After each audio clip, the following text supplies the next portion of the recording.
Hello again, ladies and gents. How are we all doing? It's very nice to see you all again as always.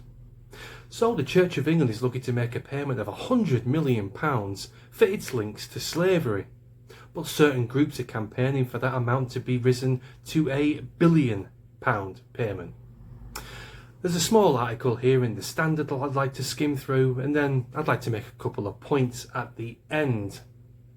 So the article reads here: the Church of England's £100 million fund set up to address historic links is too small and should be raised to £1 billion, says an independent oversight group.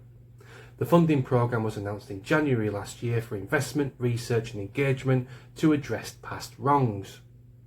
But the independent oversight group said that £100 million is insufficient to counter the historic and enduring greed, cynicism and hate with the penitence, hope and love, while adding the project's 9-year time frame is too long.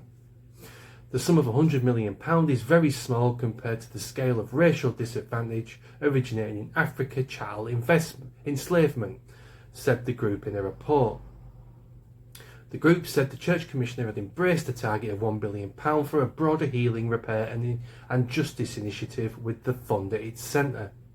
Patrick Vernon, a member of the Oversight Group and a well-known Windrush campaigner, of course he is, welcomed the Church's response to the report and said it must be the start of a journey for the country to talk about this issue.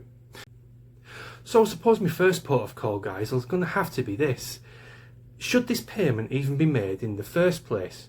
Be it £100 million, be it £1 billion, especially when you take into consideration that England, as a country, has only just finished paying for the abolition of slavery. Vast amounts of money was paid to slave owners to free those said slaves and ultimately end slavery. I mean, I've got to ask this, guys, when is this actually going to end? What is the cut-off point? How much more money is it going to take? How many more apologies is it going to take for this to be pinned and filed away with the rest of god-awful things that happened during the course of history? I mean, history in itself is awash with terrible things that should never have happened, but did happen. The Holocaust, prime example, should never have happened. God-awful time in our history. Well, not our history, history as a whole.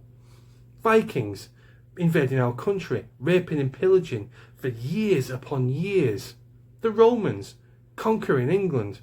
All these things are filed away in god-awful events that happened in history. What is the cut-off point? How much money is this going to take? How many more apologies is it going to take? What's going to happen with future generations of black people? Are they going to be wanting more money and more apologies? Isn't it time for a time-out? Also, I can't seem to get my head around why it's only England, seemingly, that is getting the brunt of this stick. Portugal, for example, massive player in the slave trade. The Arab world were awful to their slaves, to say the least, castrating them, beating the living hell out of them. The Arab world was terrible when it came to the slave trade. Still happening to this day. Africa in itself selling their own country men and women to European slavers. Where's the outcry? Where's the payment? Where's the apologies? I cannot get my head around this.